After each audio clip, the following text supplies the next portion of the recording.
All right, y'all, welcome. This is Queen Sheba live from the courthouse, the federal courthouse right there in the background. And baby, let me tell you something. We are not wasting any time today. Your girl just got out of the courtroom. And when I tell you the ish hit the fan, child, when I tell you the city girls are outside, please believe me, honey, because let me tell you something. Jane Doe acted a goddamn fool on the witness stand today.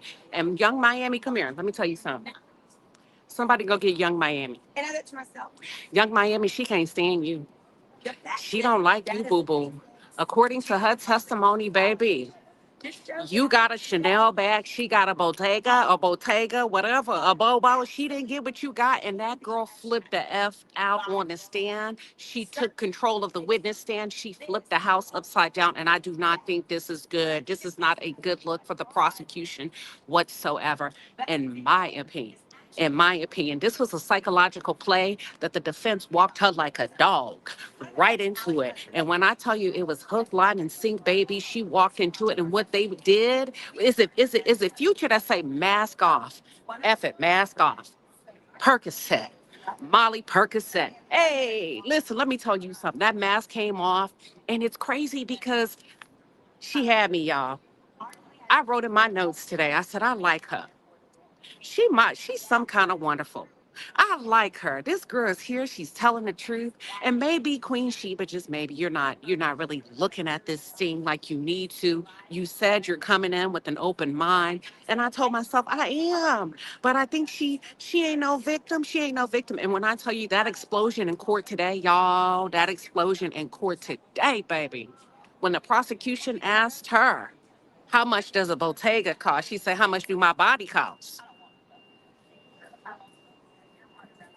How about that? How much do my body cost?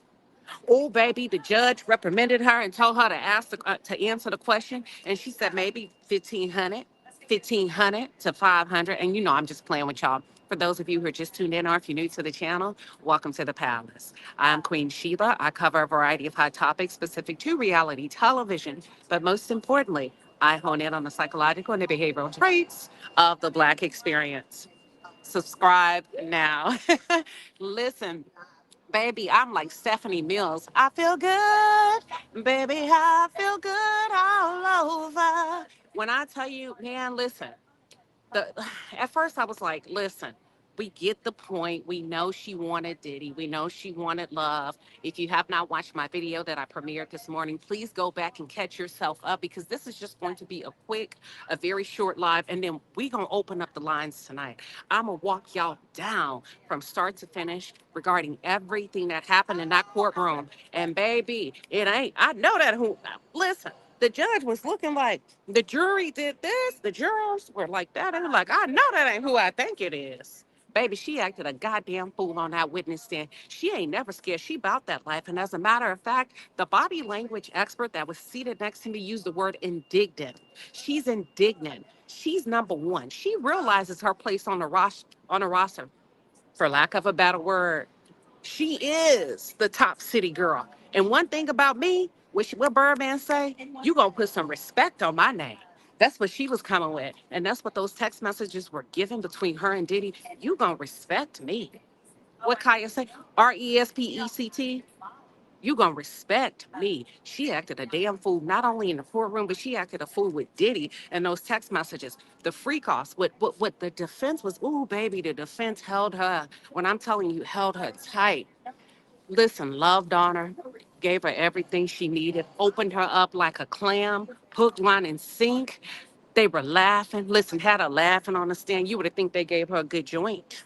You would have think they gave her a good joint. Elizabeth, am I lying? Okay. No, you good. You want us to come say hi? Okay. Listen, I'm not lying. You would have think they gave her a good joint. The way she was laughing and giggling at the first half of the day when they opened up the cross examination and she was laughing. They were having a great exchange. I said, oh, I understand what's happening here. Walked her in, made her feel good. And they knew that trigger point was Young Miami. And baby, when they got to talking about Young Miami, when I'm telling you her entire demeanor changed. See, I think some of y'all think I'm lying because I told y'all. And hey, I can't get in other people's business about what they choose to share with you. I told you the girl said she slammed his head on a marble countertop. Boom! Punched him in the face yesterday.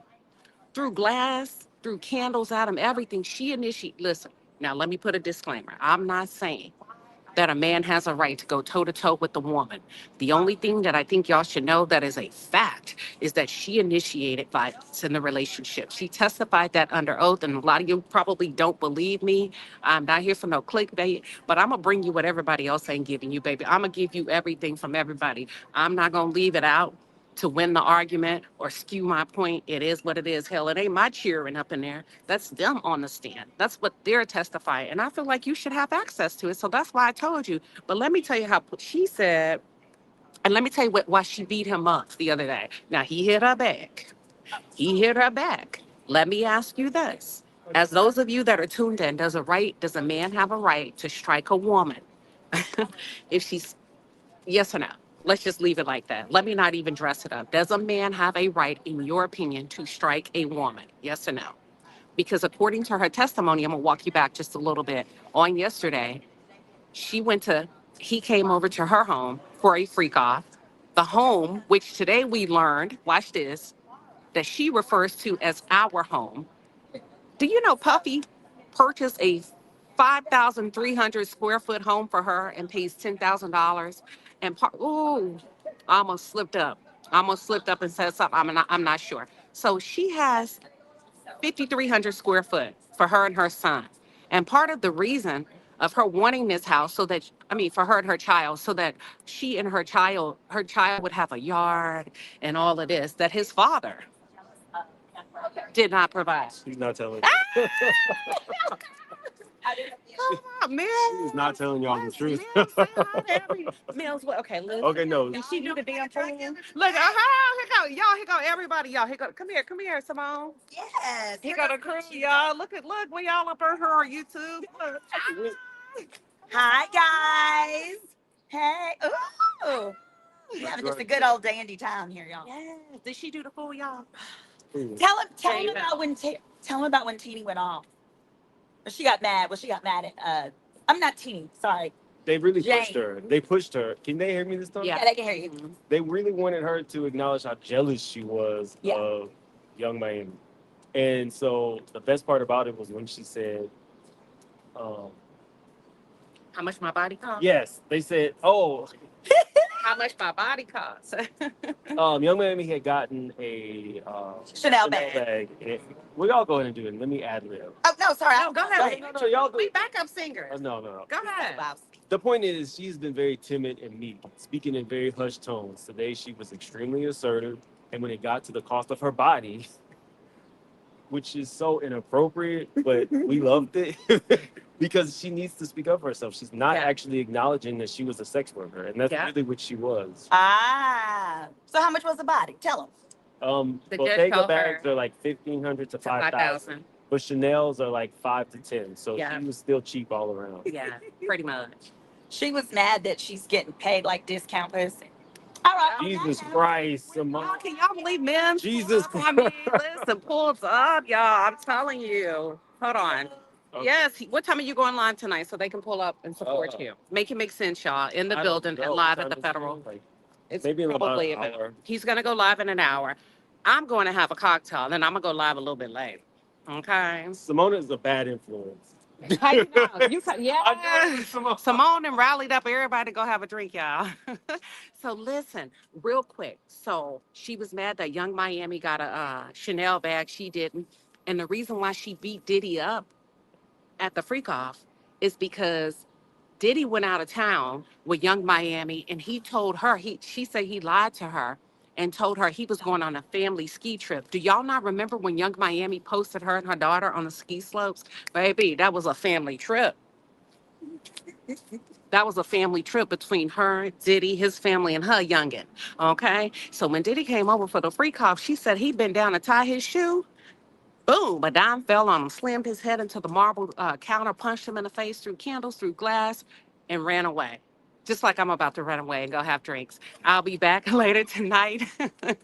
I'll be back later tonight. I promise you, we are going live. God bless you, everybody. Thank you for tuning in. I will see you soon.